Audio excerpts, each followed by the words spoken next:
Good to be here today. My name is Emmanuel, and I run Ethereum 2077, like Sven said.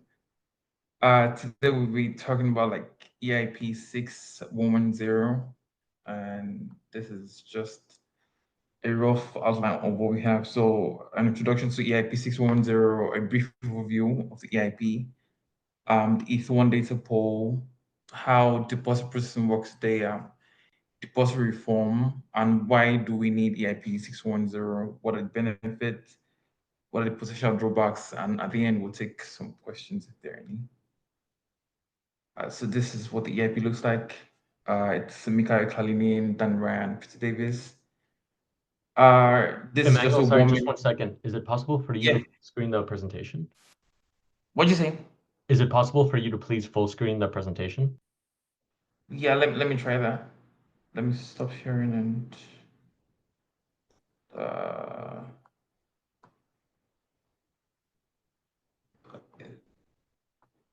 is it better now? Right now, I'm only seeing a Zoom window. Okay. How about this? Now I see the presentation, but it's not in full screen. If it's not working, it's okay. Oh, okay. That's a problem. Let me see if I can share the entire window then. Okay, then I think I don't think it's working, but if we can do that, that'll work. No worries. Let's just go like this. Okay then, thanks. So yeah, so this is a this is the summary. So it provides a new way for us to transfer deposits from the execution layer to the consensus layer. Deposits that are appended to execution layer blocks and exposed to the beacon chain via each validated execution node. I'll go into this detail later in slides. It deprecates the ETH1, ETH2 bridge and removes the ETH1 data pool. It also removes the delay on deposit processing and improves deposit processing UX, which I think it's important, like node operators today. And also, from the protocol developers' perspective, it also adds the beacon chain's economic security. Uh, Yeah, so what is the ETH1 data pool?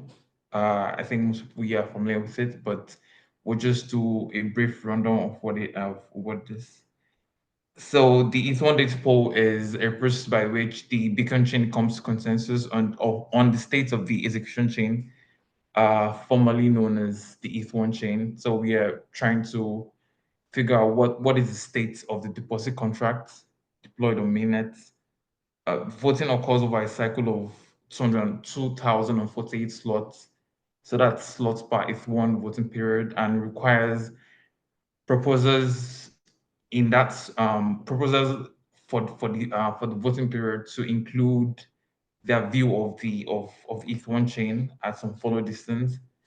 The follow distance is like a key property, and so if your deposit today arrives at the beacon chain, we don't look at the beacon chain. We don't look at the deposit contract until at least 240 blocks have passed. And this before this was necessary because initially, we had like proof of stake and proof of work chain operating differently. So it was possible that a validator would deposit on ETH1 and miners would reorganize blocks so that those deposits could be double spent. So that was the problem we wanted to avoid, and that's why we had this hard delay on. So that the assumption is if one cannot reorg for more than 2,048 blocks. So after 2,048 blocks have passed, we can start safely processing deposits. So it's not necessary right now because validators are running both execution nodes and consensus nodes, but it's still like a relic that's still there. That's why we have like this one data pool at all. And Ethon data itself is a triple containing deposit roots. So the roots of the deposit merkle tree. Block hash is the hash of an Ethon block, and deposit count is the number of deposits number of penny deposits in deposit contract. Uh, yeah, so Ethon data voting is a simple, honest majority voting scheme. It's called colloquially called voting with the majority. We have since we have 2000, we theoretically have 2048 proposals in the voting period. Once half of them vote for the same if1 data, we update state if1 data in the beacon state to the new set. So crucially, we don't punish malicious proposals for voting incorrect if1 data. So it's possible for you to say this is the roots of the deposit mercury when that's not actually the case. But the idea is that we already expect two-thirds of the active validator set to be honest. That's our security model. So if you're sampling from that validator set, we expect that the possibility that half of those proposals are malicious is low. So that's our security model, really. That's why we have that high threshold for a quorum.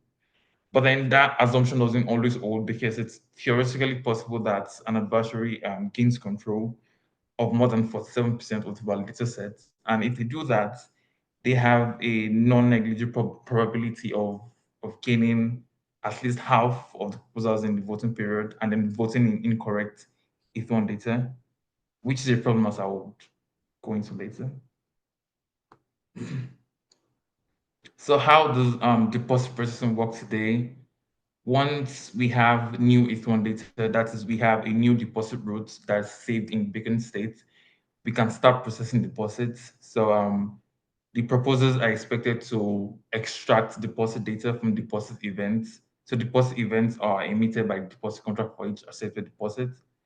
And in addition to deposit data, we are supposed to create a Merkle proof that verifies against the Merkle tree root saved in beacon state. Merkle trees allow us to efficiently prove that one or more elements, so deposits in this case, are part of a larger data set. The deposit root itself, like I mentioned before, comes from the deposit contract. So the only thing here, so validators do not check that the deposit root itself is correct. So the only thing validators have to check is, did the deposit root, was it voted by 1,024 proposals or more? But when they do have to verify each deposit, they need to check that the Merkle proof checks against the deposit root. There's a typo here, but it requires 32 action operations to recompute the root of the depository and then verify each deposit block as well. I wouldn't go into like the deposit processing workflow because I assume most of us are familiar with it, but that's just the high level right there. So deposit root, if it's broke, fix it. So the current if1, so I did not really talk about this, but the mechanism itself is called the if1 ethyl bridge because that's how we transfer deposit. It works for the most part, but they're like niggling issues that we want to fix. So, for example, there's an if1 data fetcher component that queries the execution layer for deposit contract states and returns to the consensus node. So, if you're a proposer today, you need to perform if call on the deposit contract itself using the JSON RPC API, so you can get the deposit route. I forgot to install an image, but also if you're a validator, you also need to interact with the deposit contract as well using that same JSON RPC API. But then there are issues with the API sometimes. So sometimes it returns incorrect data, sometimes it doesn't work properly, sometimes the implementations differ across clients, different execution clients. So you have like different issues there based on what I've seen. I think something that's also relevant here is there's a lot more onboarding friction. So if you're not operator today, you need to download historical deposit logs and rebuild the depository for you to post valid beacon blocks because you cannot create valid Merkle pros for deposits unless you have a local copy of that Merkle tree. And so everyone needs to own that Merkle tree because there's no telling when you can be selected for proposal as well. Then on the protocol side, the Ether bridge is still it's the world's most secure bridge, but it's still a bridge, meaning it's susceptible to liveness and safety failures. So, for example, the idea is proposals are supposed to vote for the most voted for Ether1 data. So if two people have voted for the same ETH1 data, that's what I'm supposed to vote for. I'm not supposed to vote for something different. But because I don't get slashed for it, I can decide to alter the process and do whatever I want. So if we are unable to vote for if you're unable to reach quorum, it means that we cannot process deposits. So like there's a long delay on deposit. That's a liveness failure. If we collude and vote in incorrect ETH1 data, we can introduce as many fake deposits as possible, and that's a safety failure as well. Because now, if we finalize an non-existent deposit route, we can create Merkle proofs for fake deposits that verify against that Merkle route as well. So that's safety failure in a sense. So these are like some screenshots I found online. This is someone saying corrupted deposit issue detected with Beziu. So people usually have issues trying to like sync the deposit contract logs. This is where I describe what can happen when an adversary controls 47% of deposits. They can finalize an invalid deposit count and deposit route and introduce as many fake deposits as possible, up to 1 million ETH. It's impractical that someone controls 47% of the active stake, but it's still like a non-negligible probability, and we want to like fix that. Some node operators here may be familiar with EIP4881. It's called Deposit Contract Snapshot Interface. So we don't need to rebuild the entire Merkle tree, deposit Merkle tree from scratch. But then you still need to like store deposit contract snapshots, and that can like run into issues as well. And then, like I said, there's also a delay on deposit processing. So if you send a deposit to Bitcoin Chain today, you need to wait at least 16. I don't know how that delay looks like. I don't know what that delay looks like in practice, but then it's anywhere between 16 to 17 hours. So like there's 8 hours for the ETH1 follow distance, and then there's 8 hours for ETH1 data voting period to end as well. So that's terrible. Like that's terrible UX. So that's me for how long it takes for you to get your deposit processed today. So the solution for us is EIP6110 to supply validators deposits on chain. The way it works, the biggest difference now is under the status quo, we have this long process where first we need to deposits are processed, they are pending and stored in the deposit contract. Then we import the deposit route and the block hash into the Beacon chain, and that's only when we start processing deposits. But things are not different because now deposits are now included by the proposer in the execution payload directly. The proposal scans for deposit events, extracts the deposit data, so public key, withdrawal credentials, and index from deposit logs. Extraction is order sensitive in the sense that if there's deposit transaction A, B, C, and all of these transactions generate events and logs, the way I arrange deposits in the blocks must respect the order in which those blocks are generated. This is like crucial for the validation part because another testing validator also needs to run the same procedure and they must agree on the results.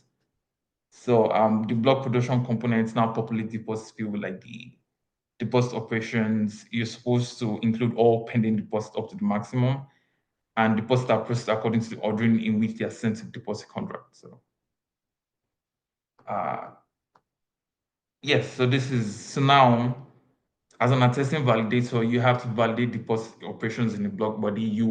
The same process that the proposer runs is what you do. So you extract deposit data from deposit events, you build a list of deposits, and you compare that to the list of extracted deposits to what the proposer includes in their execution payload using your attached execution client. If there's a conflict, you're supposed to reject it. Otherwise, all is good. Then now that your execution client has verified those deposit transactions, the Beacon can now process deposits as usual. So it's now so deposit inclusion is now instant. So instead of having this large follow distance and voting period, deposits are processed in the same block in which they appear. So we don't need any other process for importing deposits like the Beacon chain as well. So you might think that now the responsibility for including deposits is moved from the consensus client to the execution client.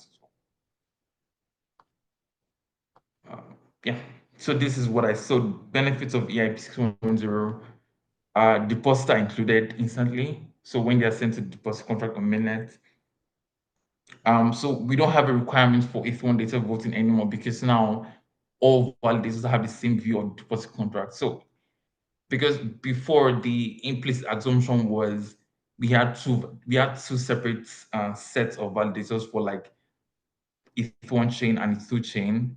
So, and we couldn't like both of them could not trust each other. So now we have the same set of validators validating both chains. So it's we don't need so that reorg the possibility that someone sends a deposit on ETH1 chain and then that ETH1 chain reorgs without ETH2 chain reorg without ETH2 chain reorging is no longer there as well. So that's why we don't like need that delay anymore. This is what I said where I said ETH1 follow distance is now removed because ETH1 and ETH2 are now tightly coupled since the merge. Deposit processing is also more secure because instead of us relying on the honesty of the proposers voting for ETH1 data, we now require that all validators must validate each deposit individually.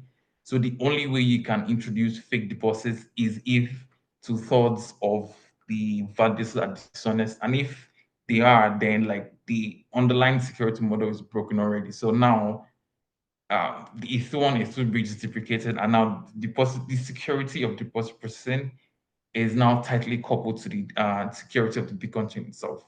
So, um, yeah, so lower onboarding friction for node operators. The requirement to download historical deposit logs is no longer there as well because now you don't need to create micropros for deposits. Node operators also don't need to like store and sync EIP 4881 deposit contract snapshots. The EL and the EL and the CL are now operating synchronously.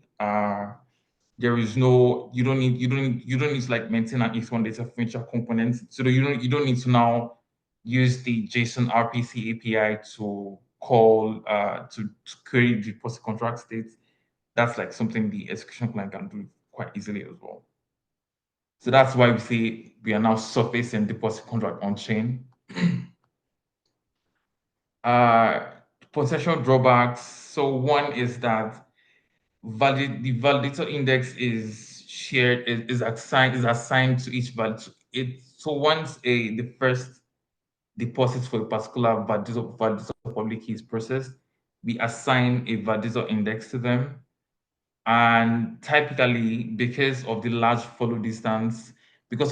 delay of its own follow distance and its own data voting period, validator index is usually constant throughout the validator lifecycle because it's resistance reorgs in a sense. But now, because deposits are included instantly, this particular object is no longer resistant to reorgs.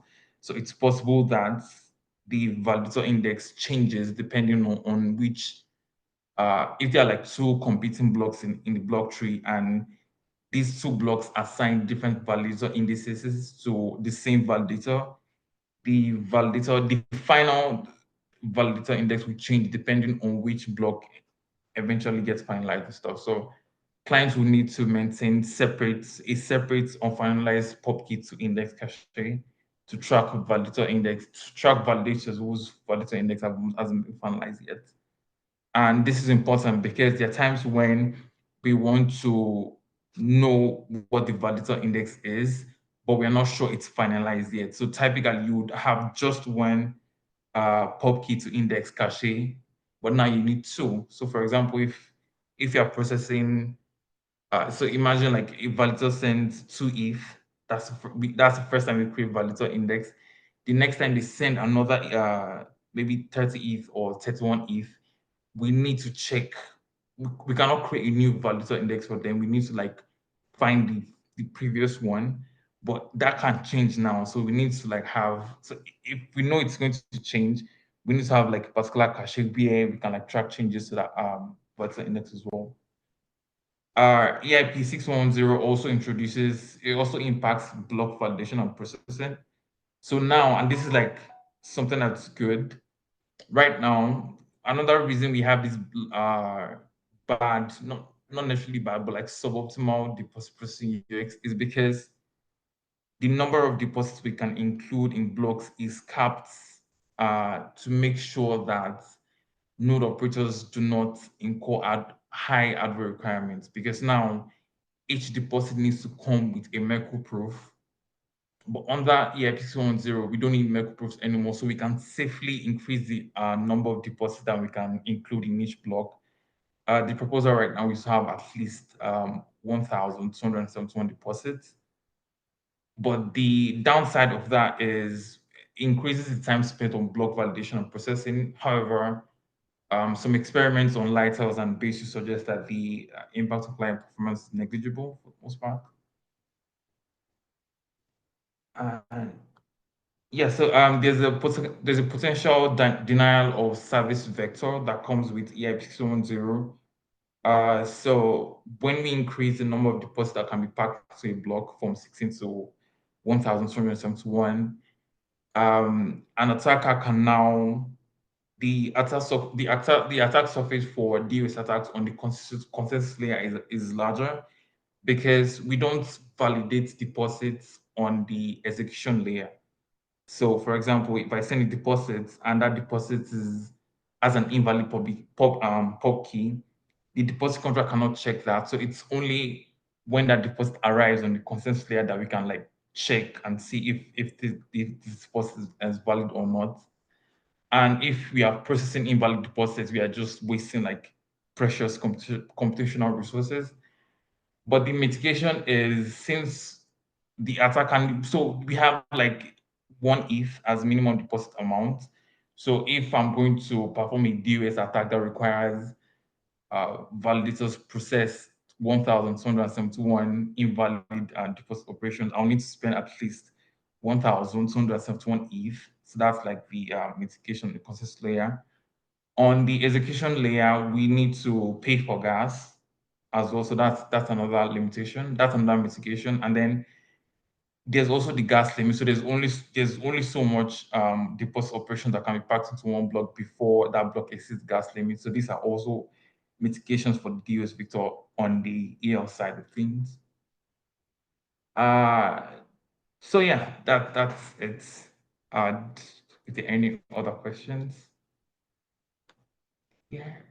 Thanks a lot for the overview, Emmanuel. I do have a couple of questions. So maybe if we kind of look at it from a node operator perspective, and then from a staking solution or a staking provider perspective, what are like the main points of concern, or like the main things that are changing? So obviously you said faster deposit confirmation, basically. Yes. But due to indices not being as resistant, I guess, to reorgs, in the sense that like you might have an index that ends up not being the index that you thought it was, what kinds of things should people be looking out for? So I feel like um, the more, so there's a particular article, I'll share a link here. It's if you're not processed yet, you wouldn't really need to be concerned. I feel like it's the burden mostly is on attesting validators who need to do those index pub key lookups. So for example, if you're processing um, additional deposits, you need to like know what the index is. So long as your client implements that unfinalized pub key to index cache, you should be good. I'll send. So there's a particular article where there's a list of where you would need to check the index, and so long as you have those two separate indexes, you have finalized pub key to index cache, unfinalized pub key to index cache. You'll be able to like run those lookups without troubles. At least based on what I know.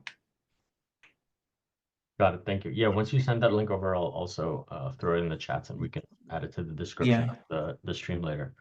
And from like a staking solution, or like a staking protocol or a staking service provider perspective, what do you think like the largest impacts would be?